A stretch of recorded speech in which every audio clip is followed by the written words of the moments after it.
Welcome to the Career Refresh Podcast. I'm your host, Jill Griffin.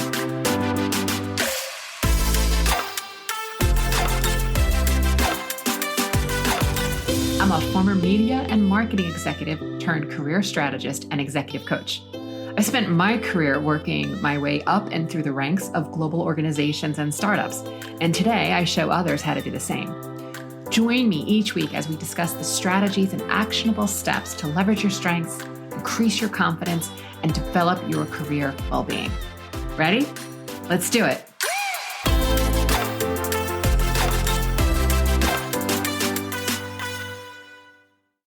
Hey friends, this is the Career Refresh, and I'm your host, Jill Griffin. This week, I introduce you to Ernest Lupinacci. He's the founder and CEO of Ernest Industries. And this conversation is filled with quotes, stories, and anecdotes. And I know you are going to enjoy listening to it as much as I enjoyed chatting with Ernest. I had the pleasure of meeting Ernest when we both worked at Anomaly, where he was a founding partner and the chief creative officer. And there was a time at Anomaly where the other partners told me that I was no longer allowed to drink anything whenever I met or sat near Ernest, because I would always end up laughing so hard that I'd be spitting the water out my nose, which is completely gross, but a reality. Ernest brings a distinguished career blending creative and strategic consultancy, brand development, and cutting-edge technology. He has a history of award-winning recognition at Wieden & Kennedy, and he's worked with eminent brands like Apple, Google, CAA, and WME. Ernest's creativity transcends advertising. He's had successful sales of feature film projects to major studios like DreamWorks and Sony Pictures. Additionally, he co-produces the Paramount Plus miniseries The Offer, shedding light on The Godfather's creation, which, by the way, listen in, because Ernest and his family were all cast in the original Godfather. And many of you have been listening for some time. I call myself the career consigliere, and The Godfather is one of my favorite movies. In addition to his remarkable professional journey, Ernest advises live stream shopping giant Talk Shop Live and consults for Viral Nation, a global leader in talent, marketing, and technology. You definitely want to grab your notes app so that you can take notes on all of the goodies that Ernest drops on us today. In this conversation, we delve into topics including the difference between passion versus talent and the art of writing and a creative life, how to maintain relevance in a dynamic world, why being of service is of maximum value, the law of inevitability. Throughout it all, we give advice for job seekers, and we also talk throughout about the significance of career narrative and storytelling. So friends, dig in. As always, if you have any questions, email me at hello@jillgriffincoaching.com, and we will definitely get those questions to Ernest, and we will answer them on a follow-up show. Enjoy this episode. Dig in. And I'll see you next time. Hey, Ernest, I am so excited that you are joining me today. Thank you for making the time. All right, so I want to jump right in. And a question I ask most of my guests is take us back and tell us, what did you think you wanted to be when you grew up? Well, that's a very interesting and existential question. I always joke around when I currently am working with a lot of colleagues who could easily be my children. And I tell them this funny anecdote that when I was growing up, we all had the Fisher-Price wooden people, right? The whole menagerie. Yeah. And in retrospect, if the Fisher-Price wooden people didn't do it as a job, I just assumed it wasn't a viable career choice. And you were going to be a farmer or... Again, because everyone I knew was like a farmer. Like my father was a police officer. And my best friend's father was a fireman. And my first girlfriend's father was a salesman. And I didn't even know what he sold, but he was just a salesman. Like things seemed very sort of archetypal, but there also only seemed to be like a dozen jobs. And there were more, but most people just knew what they were, because the really interesting jobs used to be at the fringes of society, for lack of a better phrase. And then ultimately, now everybody's a Pilates instructor and everybody is a software coach. There seems to be more opportunities, but when I went away to university, I assumed I was going to get a liberal arts education because I was interested in becoming a lawyer. No, okay. But part of the reason was because the things I really wanted to do just seemed incredibly impractical. Like in retrospect, I would have loved to have pursued acting. Okay. But growing up, where I grew up, when I grew up, the thought of asking my parents, who had 4 other children besides me, to put me through acting school, because, the notion was, well, there's a 1,000,000 to 1 chance that you'll be able to, make a living as an actor, which means you'll probably be working in Blockbuster Video. And it wasn't that their advice was misguided. It was just not as informed, meaning the first time I stepped onto the set of a commercial that I had written, I just assumed it was going to be me, the director, the client, and, the actor dressed as the chicken spokesperson. When in reality, there was an army of people on the set that make it work. And I Yeah. was like, who are all these people? And, the short answer is they were all the different skilled tradespeople who work in the entertainment industry, who, by the way, all make great livings and are in unions and have incredible benefits. But I think we, or at least I, we grew up in a very different time. Yeah. Whereas it was like you could only kind of see towards the end of your nose. So you tended to do the things that seemed very familiar. Right. Right. And it was like, to your point around, potentially being an actor, to my point about being a musician, it was often the idea of have your hobby, but get a job. So you want to play music, you want to play the piano, Jill, and do concerts, great. But you got to make money. So, whether it's a doctor or a nurse or a lawyer, like whatever you want to be, but you have to have a job to make money. And it was I completely agree with you, very different time. I mean, I have a young man in my orbit who is now going to forestry school because his goal is to be working in a national park for the United States and be able to do that. I mean, like, it's amazing and not even on my radar as something that could have been possible, regardless of all the posters that you saw sticking up in like the college admissions office about go into biology and forestry. And in reality, as simplistic as it sounds, with living now in the age of, the wonders of the internet, you can go online and go, oh, as a matter of fact, there is a pathway to this and there's an infrastructure to this. I always joke around that I'm always trying to, pick up new skills or trying new things professionally, personally. And whenever I have like a gigantic anxiety attack, because I'm like, well, how am I ever going to figure this out? I always remind myself, and I even use this as a piece of advice to people. I go, everything is a wedding, meaning you've probably been to a wedding in the last year, and there's a pretty good chance that neither the bride nor the groom were geniuses, and yet they planned a wedding. And the reason most people aren't intimidated to plan a wedding is because there's something that I'm going to refer to as the wedding industrial complex, like the military industrial complex. Yep. So we all take it for granted. It's like, well, there are caterers and there are bands and there are DJs and there are photographers and there are florists. And because you've experienced that supply chain and that infrastructure, you've demystified that concept. So similarly, when I work, I work with a lot of founders, I work with a lot of startups, and, I always remind them, I'm like, there is a version of that for everything. Mm-hmm. I have a lot of friends who, because over the years, one of the things I always describe myself as a recovering Catholic. So having now shamed myself into doing a lot of the things I wanted to do, as I started writing long form content and getting involved in producing long form content, every once in a while, a friend will reach out and say, hey, G, I saw that you published this book or you were a producer of this project. I really have this desire to, say, write a screenplay. I just, I don't think I'm going to have the time to establish my own movie studio. And that's a bit of hyperbole. But again, it's that notion of like, no, no, no, no, no. Like, you don't have to start a movie studio to write a screenplay. Right. Right. But again, we tend to think that way because to some degree, it's just, it's just the kind of logic of it all.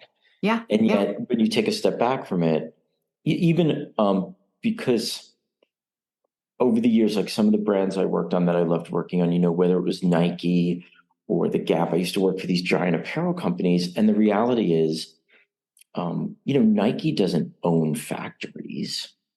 And when I say that to colleagues, or I'll mention that anecdotally in a meeting, someone will go, "What do you mean?" I go, I remember the first time I was in a meeting where Phil Knight had to even point out to one of his lieutenants, he goes, "We are a design and marketing company. We Right. literally do not manufacture things." Right. So the takeaway for our listeners and all of that is that there's the part you're seeing, whether it's your interaction with a doctor, your interaction with a Broadway show, your interaction with a movie. But in order to bring that together, there are so many roles along the way. So that the idea is, well, what do you want to be? What are you good at?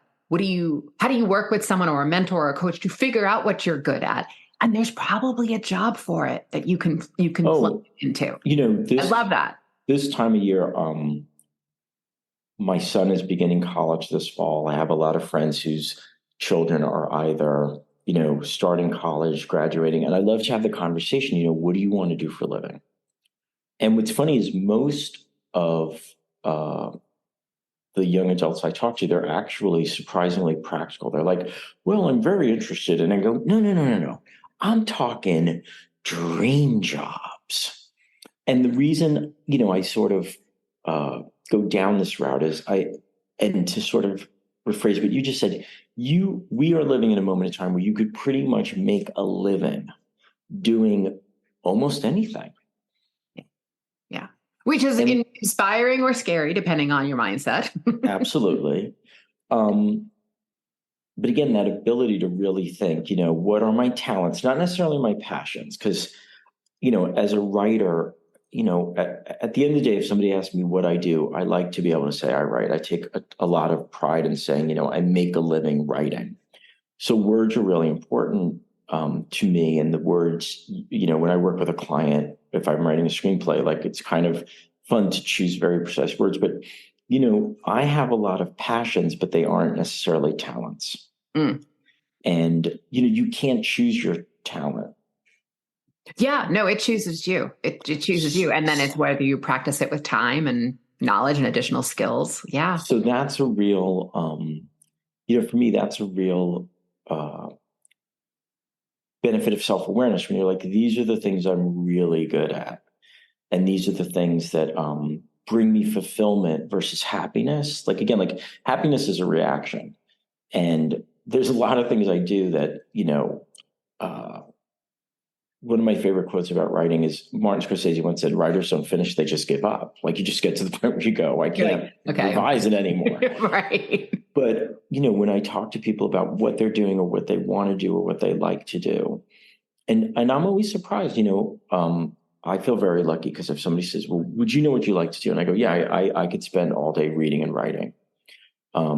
One thing I always encourage people to do is like really think. It's like if you could spend your day doing anything, getting paid to do anything, what is it? Where do you really find fulfillment? And it's a great place to start. Yeah.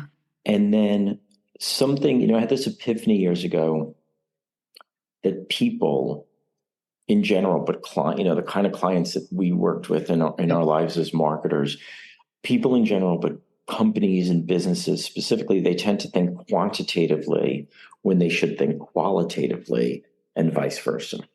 So I had done some branding. I did a big B2B campaign for this cybersecurity company. And they loved the presentation. And I thought, we were all set. And before the elevator I was taking down to the lobby of the building they were in got to the ground floor, they texted me and said, "You have to come back up here. We have an emergency." And I couldn't imagine what had happened. And we had a good enough relationship that I could kind of rib them. So when I returned to the conference room, They were huddled around the whiteboard. And I have a theory that whoever is specifically writing on the whiteboard is the one person who has the worst handwriting, because they're not really writing. Or they went with me to Catholic school. And they're just sort of like they're just like punctuating as they're writing. And I walked in and I said, well, what's going on here? And they said, we love your idea, but we don't think it's going to apply to all of the different clients we have. And I said, well, don't all of your clients need cybersecurity? And they said, no, but look at the whiteboard. Look at all the different types of clients we have. We have big clients and small clients and pre-IPO and post-IPO and national and regional and not. And they had, in some ways, they had credibly come up with, 24 types of clients. But I said, no. At the end of the day, I'm a salesman. And if I needed to sell you, Jill, cybersecurity, I would say, Jill, you run exactly the kind of company we do our best work for. Mm. You run an extraordinary company. Because extraordinary is a quality, and it is a quality that no one would deny having. And also, like as a job seeker, you can do yourself a disservice when you think about what you do quantitatively, or you think about what you describe what you want to do quantitatively. Right. Like I always say to people, it's like, I'll work on anything as long as it's interesting. Right. So let's take a step back and let's talk about, okay, so you grew up, I think, in the New York area, correct? Right? Yeah. You went to university, and did you go right into working within copywriting? And no, in fact, just the opposite. Okay. When I was in high school, I did a lot of extracurricular activities that satisfied the creative part of my identity. Okay. But again, I was very practical. I was going to get a liberal arts degree and apply to law school. When I went to university, I started rowing, which takes up a tremendous amount of time. And there just wasn't a lot of time to do a lot of things other than row and study. And I was feeling really sort of unmotivated. And in the second semester of freshman year, I pledged a fraternity. And I just was drawn to when, if we would have a party or something, I was always designing t-shirts or doing, I was doing basically promotion. And I'll never forget one of the fraternity brothers who had already, he was an upperclassman. We were chatting one day and he goes, so are you studying marketing? And I went, no. I was like, why would you say that? And he goes, well, I just assumed you were studying marketing because you have a preternatural ability for it. He's so good at it, right? And that's when the kind of light went off where I was like, oh, it's that's something creative, but it's not acting, which seems like a huge risk. It's not being an artist. There was this sense of it was a profession with a career track. Right. And an easier way to monetize it, or a more obvious way to monetize it. Well, and also for me, it was like the idea of being an accountant or a stockbroker. It's I can barely, do addition. So that was, again, one of those weird happy accidents. And when I returned to university for my sophomore year, I dropped all the classes I had registered for, changed my major, and all of a sudden, my GPA went up, and but again, it was the beginning of this sense of truly playing to your strengths, which we talk about a lot. It's when you're playing to your strengths, the least amount of effort all of a sudden results in 10x results versus, we can make improvement against things that we're kind of mediocre at, but we're not going to make the same impact when you're versus going into what you're good at. I love that. I do think, in a strange way, because I basically became a fine arts student, a fine arts major. Mm-hmm. And, classes were 3 hours long. And, and this was a point in time where all my friends were trying to never take a class before noon. How little time could I spend in class a week? And there were days where I would have 3 studio art classes. I was in class 9 hours a day. But in retrospect, it had that sort of, it's like revving your engine. You were getting excited about it. And also, there's a fantastic documentary called The Deadline Artists, and it's basically the story of when Jimmy Breslin and Pete Hamill were both writing daily articles for the New York Post and the Daily News. But neither one of them, they didn't go to journalism school. When they were 14 years old, they became copy boys. Amazing. So that notion of like, again, like vocation. Yeah. Proximity. Just, grinding it out. And one of the things, I mean, I haven't worked on a commercial production in a while, but the thing I always loved about being on a set was these were literally, they were crafts people. Mm-hmm. And, they learned their craft by doing it over and over and over and over, which is why, you better enjoy what you're doing, because there's a chance you're going to do it over and over and over. Right. Right. So I'd love for you to tell, you and I worked together at Anomaly years ago, which is where I first had the pleasure of meeting you, you being the chief creative officer and founding partner. I was a communications digital lead on various businesses, and you just had such this fresh way of thinking. And I always wondered like how you got there. So I know that you spent time at Wieden, but take our listeners through at a high level a bit of your trajectory so that people understand, a lot of times people think that it's a linear path, and it's not always linear. I mean, and the funny thing is you can sort of berate yourself after the fact of thinking, I should have done this, I should have done. And for the first few years of my career, I remember, you, like to your point about, you meet people and you start networking and you get together, especially when you're younger, and you're always commiserating. And I was always complaining. I thought, I should have gone to Syracuse and gone to the Newhouse School. Right. And my friends who had gone on those paths, they would go, sure, but you just got hired to go work at Wieden Kennedy Amsterdam, and we didn't. So part of it is there's certainly simpler ways to do it. Right. But at the same time, one of my mentors and best friends is Tom Carroll, who was the CEO of TBWA Chiat. Sure.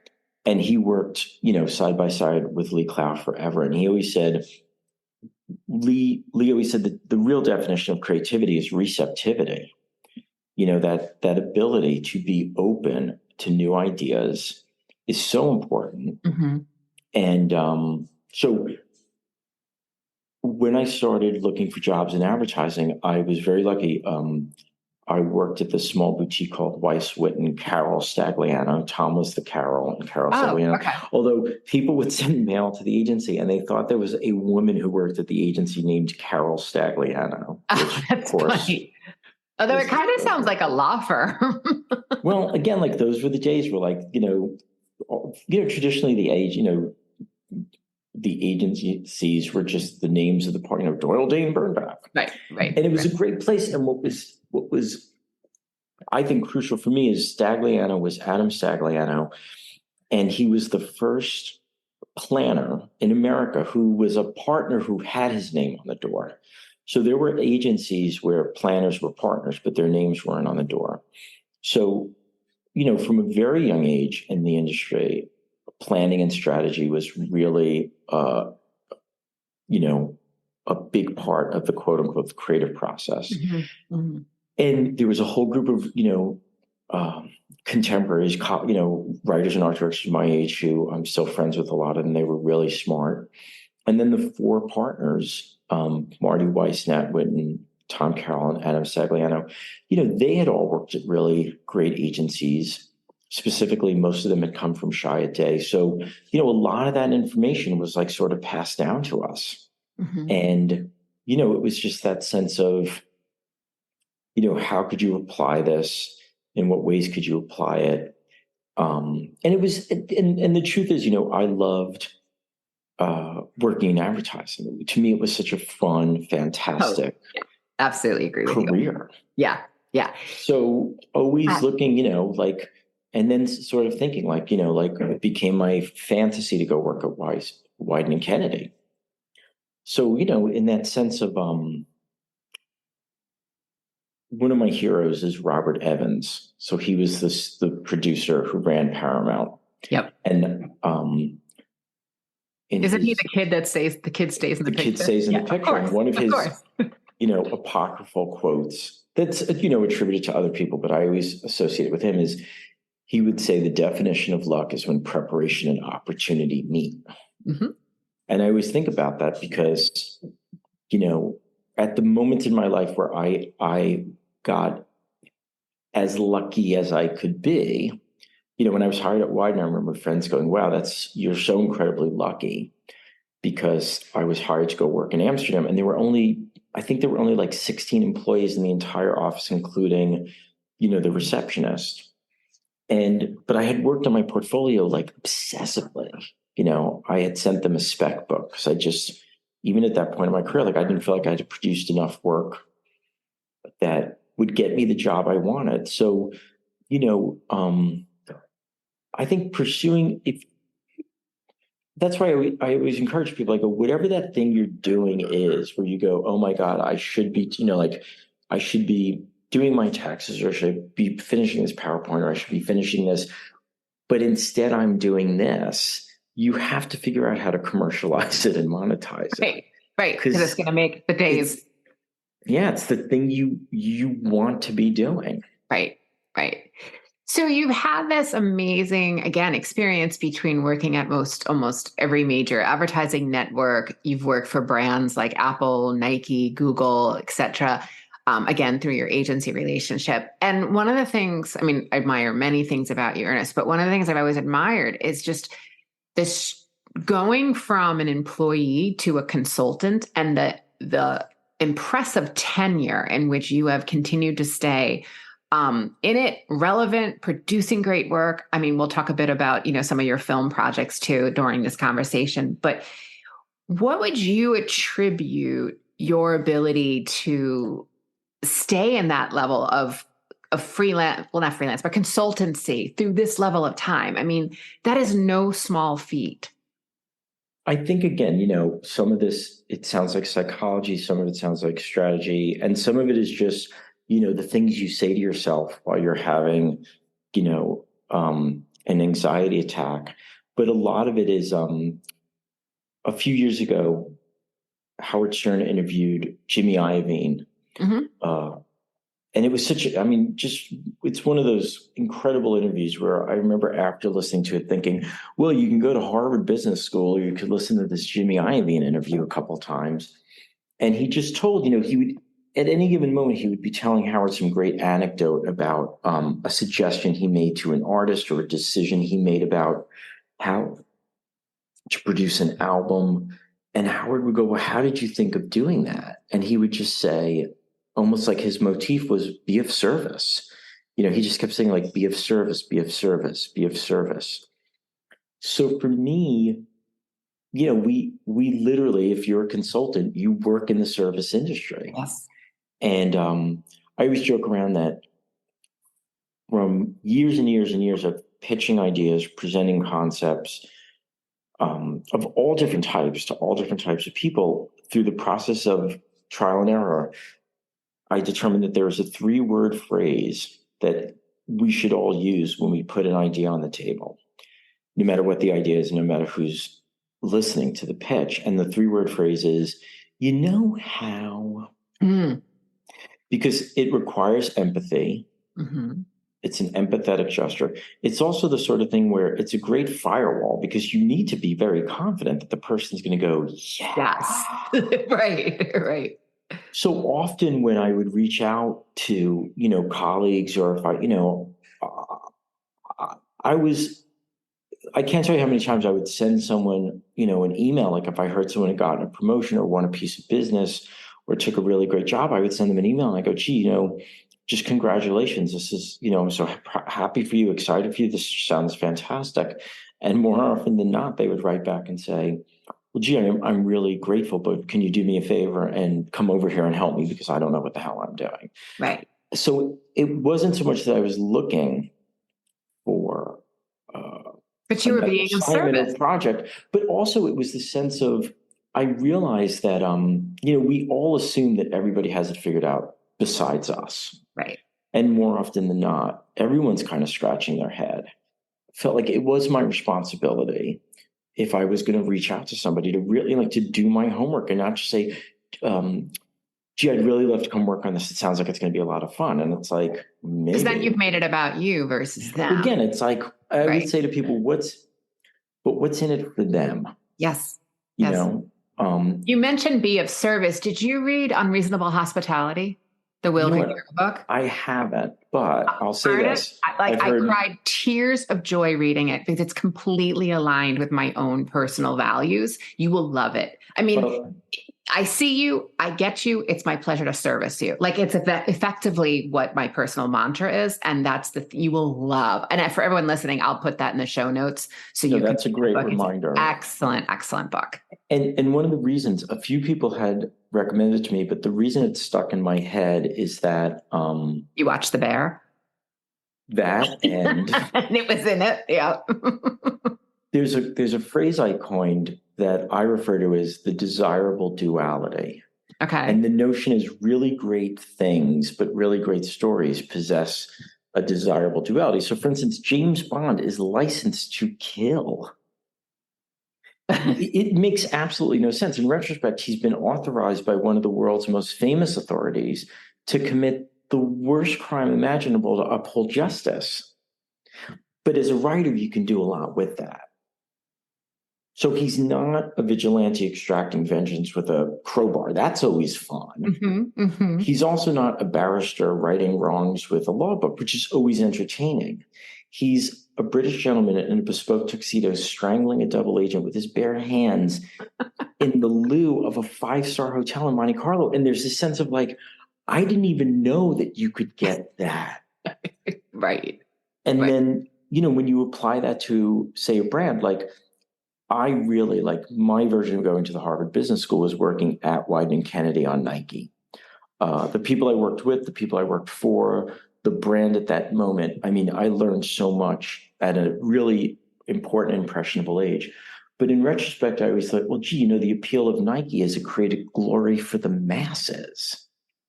Now, the line is to the victor goes to the spoils. Mm-hmm. To the one and only goes the prize. But Nike created this sensibility of that, no, like there's a potential for all of us to experience that glory, which doesn't seem possible. And yet, phrases like unreasonable hospitality, like it's a great phrase because it creates that sort of tension where you go, well, what could or would that be? What would be unreasonable? Right. Like I always joked around, if I ever had the ability to brand Warren Buffett, I would say he's a glutton for value. Because you shouldn't be a glutton for value. Exactly. But he is, and I can understand it and I can explain it.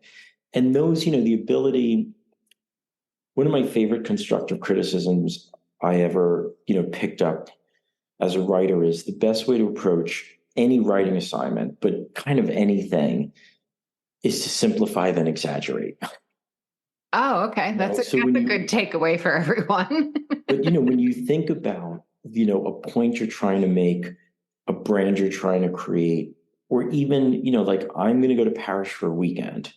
I'm not going to try to get out to Versailles. I'm going to simplify and go deep. Then I'm going to exaggerate. Right. And again, those sorts of things, it's like, at any given moment, these are things that like, when I'm struggling, when I'm looking for ideas, I kind of go to the well and I go, calm down, take a deep breath, simplify, and exaggerate. Yeah. I think everyone, that's definitely one you want to grab your notes app and make note of that to remember as a way to get through whatever it is that you're working on. Which brings me to the next question I have for you, which is around the job search. I know that you have a few concepts that you and I have talked about before around both the attention economy and also the law of inevitability. When we think about what's going on in the marketplace right now, right? So we're in this ridiculously unique time where wages are still very high. I'm talking US folks. Unemployment is still at all-time lows. There's something like 2 jobs posted for every person who would actually be available out there. Yet we have the actors strike, we have the writers strike, we have all of this interesting time of like paradoxical, how are we working through this? I've said to many people that this 4th of July, I had 3 clients receive offers on July 3rd, which was a Monday this year, which is normally the sleepiest week ever in advertising outside the week between Christmas and New Year, right? So When you think about this and you're thinking about how you can attract attention, whether you want a new job or whether you're coming from unemployment, I love this idea of attracting attention, the attention economy. And how would you apply that, or the advice that you would apply to job seekers today? So there's a couple things, and the way you phrased that and delivered it is so apropos, because it's almost like the conversations I'll have with someone where they'll call me up and they'll, in an exasperated tone. So again, a lot of this is just like having lived this. So I have this fantastic entertainment lawyer named Jeff Finkelstein. He's amazing. And we have this incredible relationship because I do not come from a traditional Hollywood background. So often I'll present ideas to him, I'll share concepts with him, and he'll listen to everything and he'll entertain everything. But we have this longstanding joke, because at the point at which it's time to sort of like do the pitch, he'll say, well, what do you think the chances are they're going to buy it? And I always say the same thing, 50-50. They'll buy it or they won't. And he always goes, well, it doesn't really work that way. And I go, no. But it kind of does. It does. There's only two answers. Why was it going to go? They can't not buy it 1,000,000 to 1 times. Right. So the first thing I always encourage anybody, like I'm not a big gambler, but if I'm in Las Vegas, it's fun to play blackjack. Sure. Blackjack is not a team sport. I don't mean to be social Darwinist, but you only have to beat the dealer. Right. So at any given moment, when people go, everybody's looking for a job, and it's like, but you don't have to get everybody a job. You just have to get yourself a job. Exactly. As soon as you let your brain drift and start thinking everybody is looking and it's like, sure, but you just have to get yourself a job. Then to your point, at any given moment, if you go onto LinkedIn, I mean, companies are in fact hiring. Yeah, they are. And a friend of mine who does HR had this great insight years ago. She said, look, you can write a job opening and you could say what you're looking for. But if you're looking for somebody who, has 5 years experience working for NASA and has 12 degrees and started, like, you could write that. Yeah, you just have to find that unicorn. It doesn't mean that person exists. Right.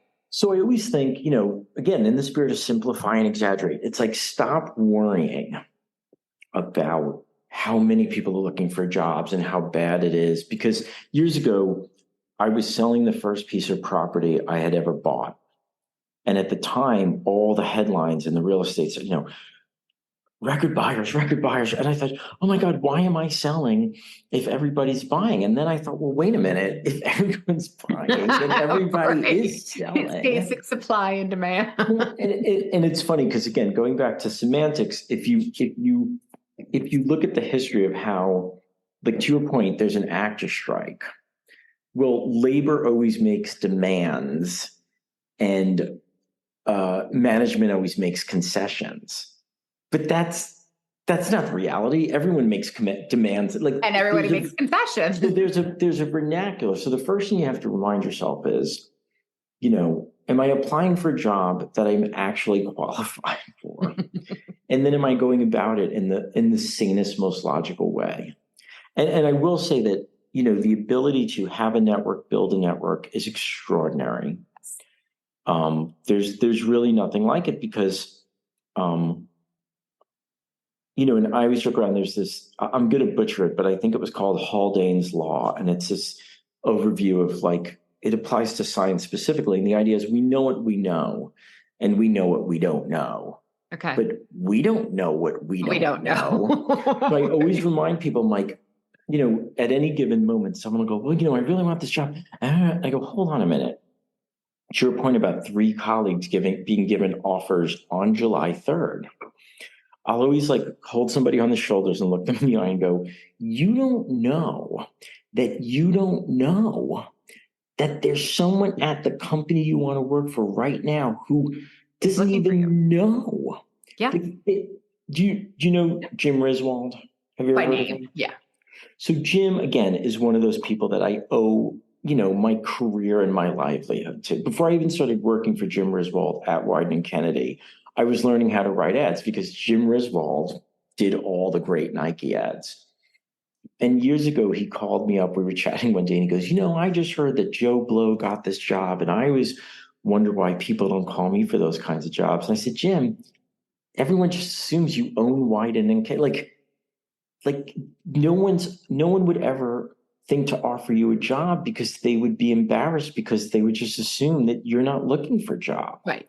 Right. And he goes, well, I am looking for a job. And I go, but I don't know that. And I'm not hiring. So part of it too is it's like, and again, like, are you saying the right thing to the right person at the right time at the right way? Mm-hmm.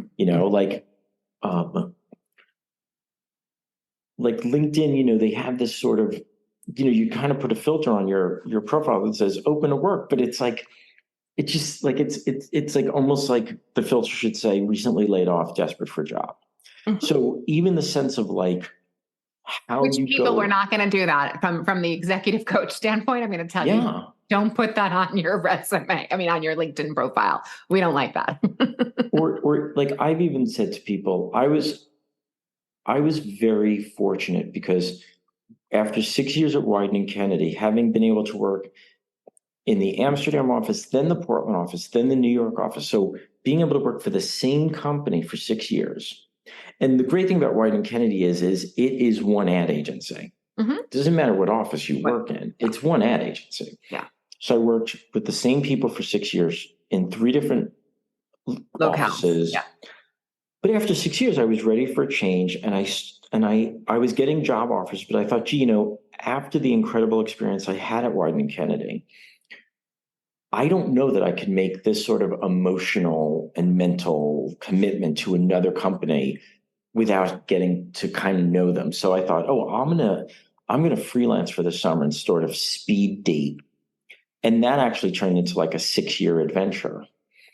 And that suited me because I was very lucky because one of the first things I did was the William Shatner Priceline campaign, which sort of established this notion of like, oh, well, you hire this guy, but he'll do the whole thing. Like he'll conceive it and pitch it and sell it and produce it and get it on the air. But I always say to people now too, I go, look, you say you'll go work anywhere because you really want a job, but you won't go work. Like once you get the job, you still have to go to it. So also think about like a lot of companies are open to you consulting. Fractional. I mean, fractional wasn't even a thing like 2 years ago. And now we're hearing about, fractional chief creative officer, fractional COO.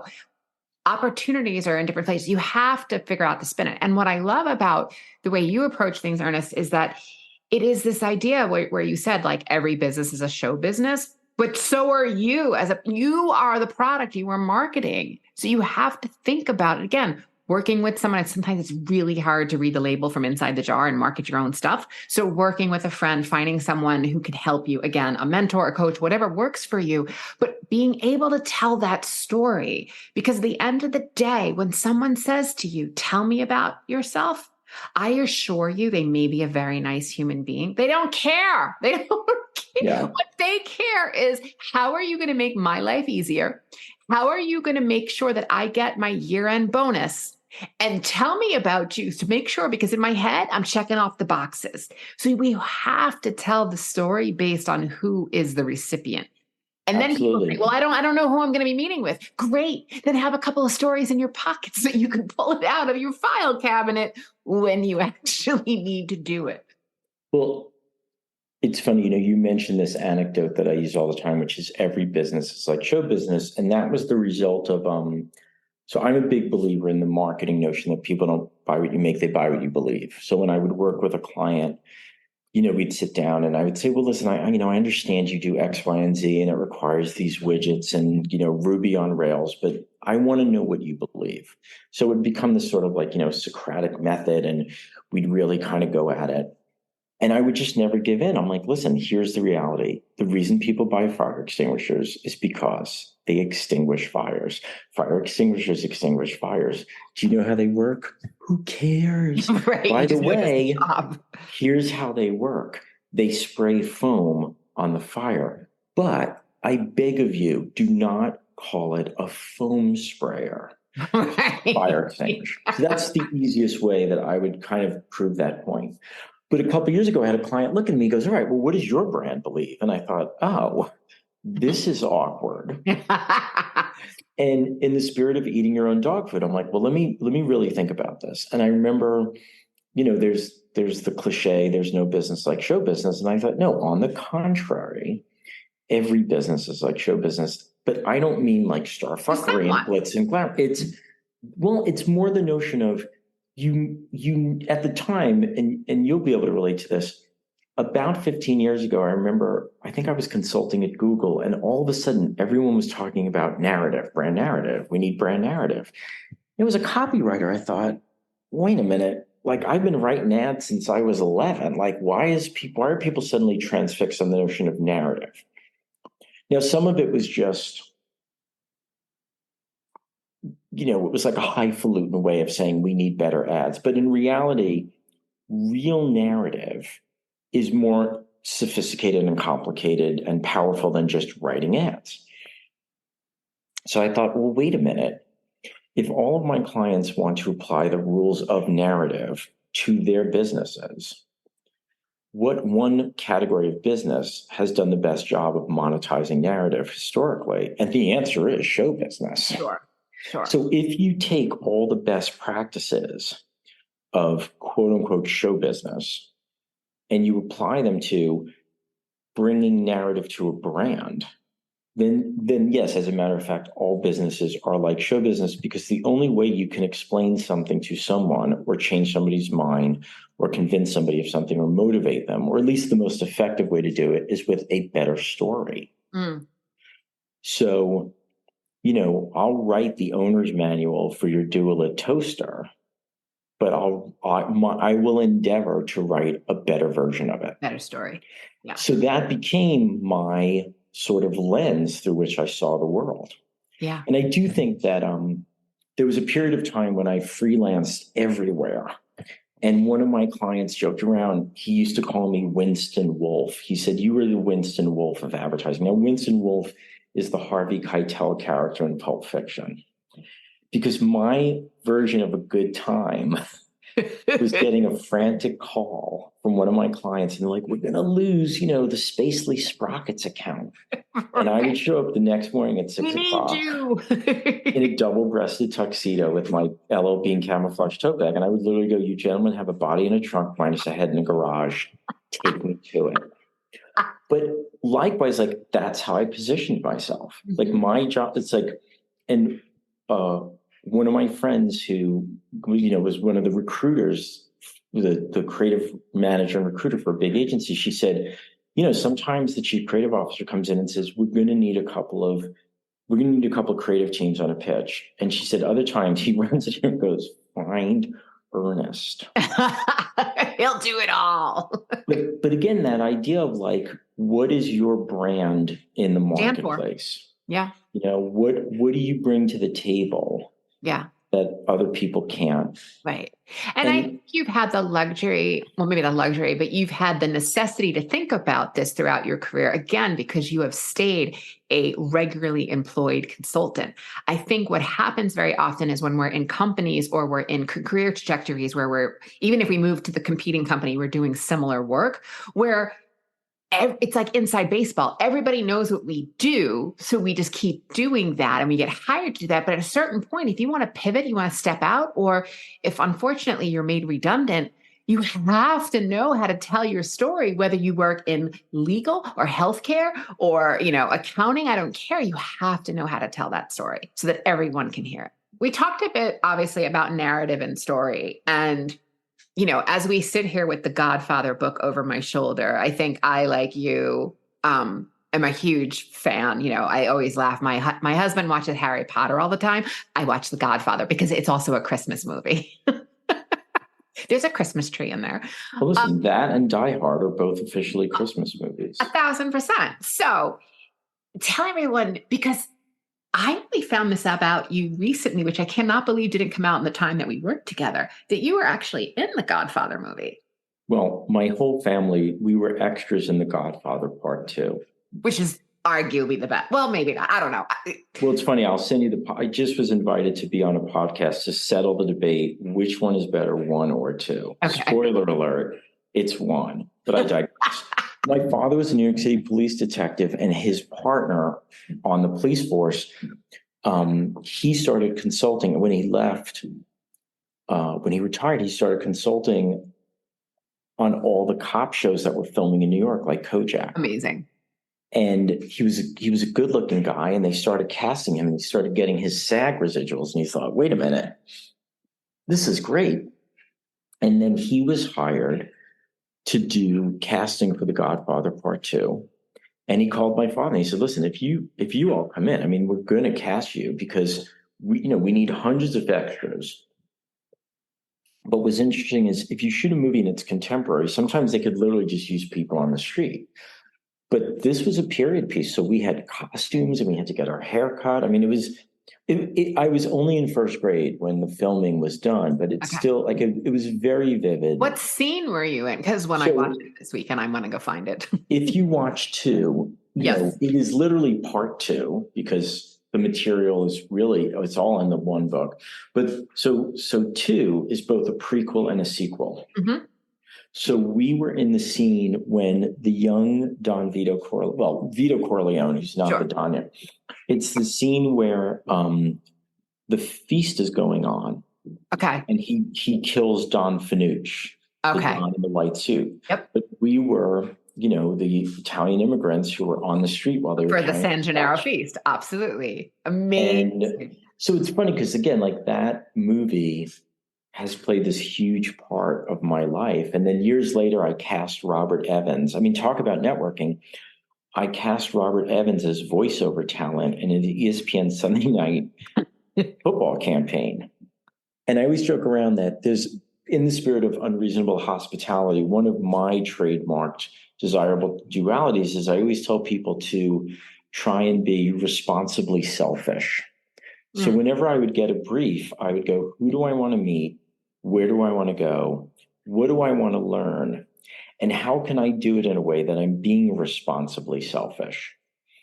So I wanted to meet Robert Evans, so I just cast him as the voiceover for ESPN Sunday Night Football. Amazing. And meeting him was like my Make-A-Wish Foundation day.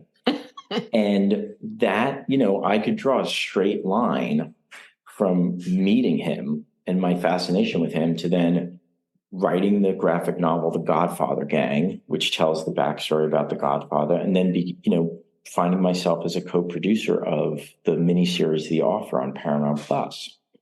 And again, what's interesting is it is this one piece of pop culture amongst others that I've been fascinated with my whole life. And, it's like I've kind of turned it into a cottage industry. The greatest thing you could say in a job interview is I love to solve problems. Yeah. Because a lot of people love to create problems. Right. But being able to solve whether they realize it or not, but that I'm like a child of the space race. Like we were still putting men on the moon, and I was always fascinated and obsessed with, the Apollo missions. And there's this really fantastic anecdote that when in the early days of NASA, Kennedy makes this outrageous promise. He says, we will put a man on the moon and return him safely to the Earth by the end of the decade. And when he said it, everyone working at NASA and the Jet Propulsion Lab, everyone said, what is he talking about? Right. Yeah, we got to go figure it out. How to do any of this. Right. So in the early days of, the quote unquote space race, he pays a visit to Cape Canaveral, and they line up, 100 employees of NASA, and they represent, I think at the time, like 450,000 people worked at NASA, but they're meant to represent every possible thing you could do at NASA, from, the lunch ladies to Werner von Braun, who runs the whole shebang. And Kennedy walks into this giant, hangar where they're building the Saturn V5 booster rockets. And he introduces himself to every single employee as if they don't know who he is. He goes down the line and goes, I'm Jack Kennedy. I'm president of the United States. What do you do here, sir? And the guy goes, well, I train the monkeys for the test rockets. And well, he gets to the janitor. Now the janitor is wearing the khaki jumpsuit with the oval patch that says janitor, and he's holding a mop. Straight out of Central Casting. And when Kennedy puts out his hand, he goes, I'm Jack Kennedy, I'm the President of the United States. What are you doing here, sir? And the guy grabs his hand, he shakes his arm off, and he goes, I'm putting a man on the moon, Mr. President. Nice. And I love to tell that story because it's like, that's what you're doing here. Regardless of your contribution, that's what you're doing here. And, again, to your point about if you want to get the job, you want the person who's sitting there, you want to put yourself in their position. You go, you know what, this person is stressed out and they're overworked. And they want to know that you're the kind of person who goes, you're the solution to their problem. Yeah, I'm going to solve more problems than I create. Look, in the movie version of our life, we do something and there's, the feedback loop is right there. But the idea of, putting in the time, putting in the effort, and just sooner or later going, you know what, there's a value to this directly or indirectly. Right. And to that point, a value and evaluate, right? Being able to check in and like what worked, what didn't work. All right, what would I do differently? How do I do it? And that's how you kind of move it forward. There's a great quote by Kurt Vonnegut. Someone once said to him, gee, you're such an incredibly prolific author, but you're also such an incredibly eclectic author. I just can't imagine how you come up with these wild ideas. And he looked at the journalist conspiratorially and he said, you want to hear a great idea for a story? And the guy was like, yeah. And he goes, guy gets into a jam, guy gets out of a jam. And the reality is, it's right. Like, that's it. There's nothing else to talk about. So those sorts of, because look, we've seen those, we've gotten the briefs and we've gotten and at some point you just kind of calm down. And again, it's like simplify and then exaggerate, it's like whatever it is, it probably is going to resonate with the audience if you put it in the context of guy gets into a jam, guy gets out of a jam. Okay. Last question. What are you reading or what's podcast? What do you recommend for people? Okay, a couple things. One is, as an elder statesman now, by the end of the day, my eyes are so tired from reading and writing that I love listening to books or like I really do. And I also think that different people learn different ways. So I know that if I hear things, I'll retain the information better than even if I read them. Okay. So a couple of years ago, I discovered Gilbert Gottfried's Amazing Colossal podcast. And I just assumed it was like kind of Gilbert doing his shtick, and it's not. It was Gilbert, who tragically passed away last summer, and his producer and co-host, Frank Santapadre. And the two of them are two of the greatest fans and repository of great entertainment knowledge.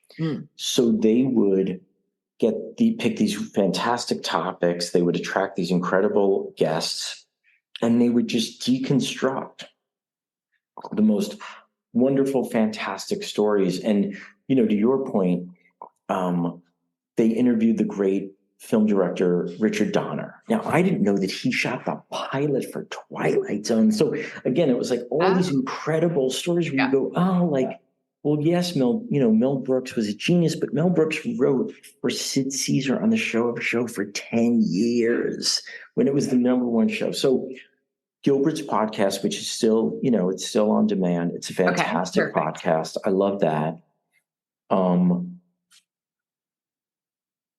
But one thing I really love to do now is, I'll listen to books on tape. It's so funny. I call them books on tape. On tape, right.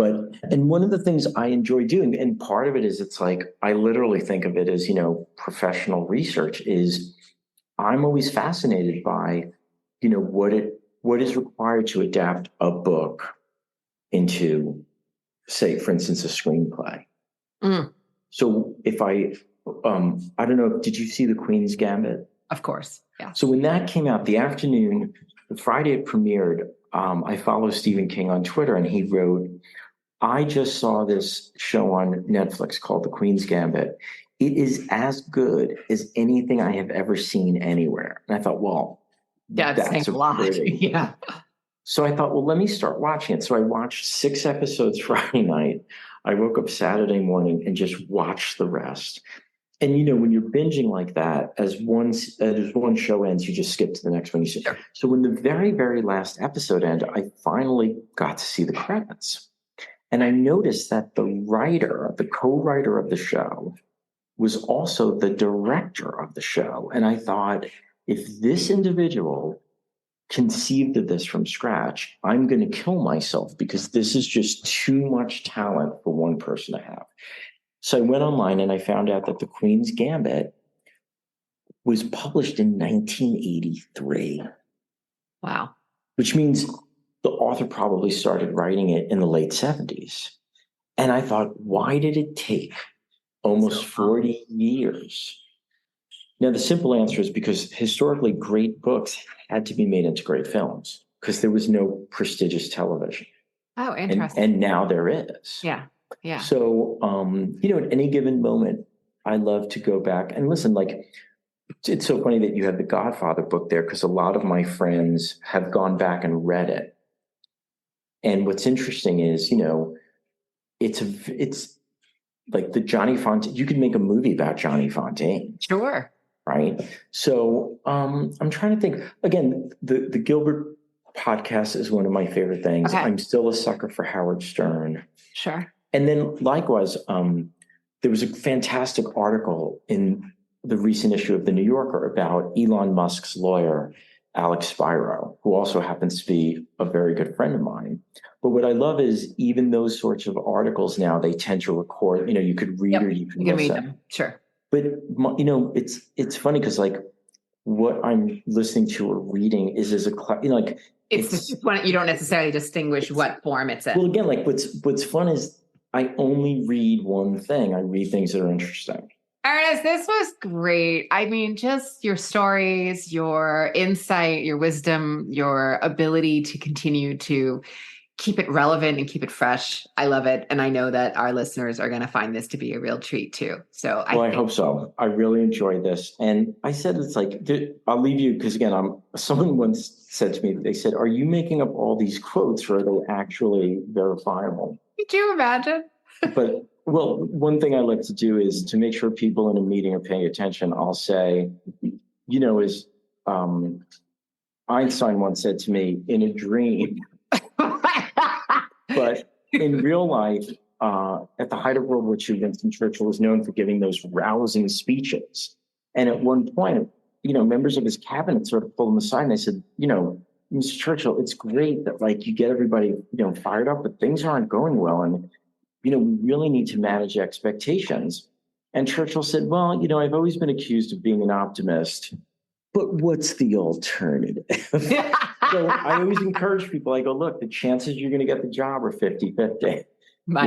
You are or you're not. But, opportunities present themselves as opportunities are seized. And you might have, there might be a step between what you're doing and what you really want to do. And you just kind of have to say, it's not always about finding the perfect job. And I understand that if you're looking for work, whether because you're in between jobs or you're choosing to leave your job or whatever the scenario is, look, I'm not going to say it's not a serious thing. Of course it is, but wearing it like a loose garment is going to help you a lot more in, let me be curious, let me be in the space of what's possible. I already know you have a similar philosophy to me, and that I often say, like, I'm creating my next corporate gig right now. You're creating your next assignment right now. I don't know when it could be next month. It could be tomorrow. It could be, an hour from now, who knows? But you're coming with the energy of that curiosity. What do I need to do? What do I need to learn? Who do I need to reach out to? What's possible? And you're wearing it loosely versus graspy, because when it's graspy, that's when people go, the resume or the CV or the portfolio looks great, but there's something a little off about this person. And that's where you don't want to be bringing that in there. So I've often said to friends who, they were like, oh, I was let go, or I go, just pretend you still have a job. Right. Lots of people look for jobs while they're still hired. Don't lie about it. Don't lie. Don't lie. And the funny thing is, at the end of the day, I think one of the things that's helped me over the years, besides meditation, and caffeination, is when you really understand the concept of drama, right? Where the good stories take place at the extremes. I always remind myself, it's like, in real life, it's not like that. Like every moment isn't death or glory. If you tell yourself it is, you're watching a movie in your head that's a great movie, but it's not accurate. And You it's also not can't think strategically if you're exactly. always operating from fear and anxiety. It's evolutionary biology. You cannot be doing both, fight or flight. Again, right? it's fight or flight. So part of it is just reminding yourself, it's like, what can I do now? And then am I doing it? Right. All right, sister. All right. Again, this was great. Thank you so much. Fantastic. And thank you for inviting me. If we have any questions, we'll do a follow-up and send you the FAQs of the questions, and we'll do a follow-up. Be my pleasure. Hey, thanks for listening to the Career Refresh podcast. If you're enjoying this and you want more information, go to my website, jillgriffincoaching.com. There you can find information on how to work with me one-on-one, or my group programs, or even bring me into your workplace. I'll put the link to my website in the show notes. But hey, listen, before you go, do me a favor, rate and review this podcast, because it definitely helps me get the word out to people everywhere so that they can also thrive in the workplace. All right, friends, I appreciate you. I'll see you soon.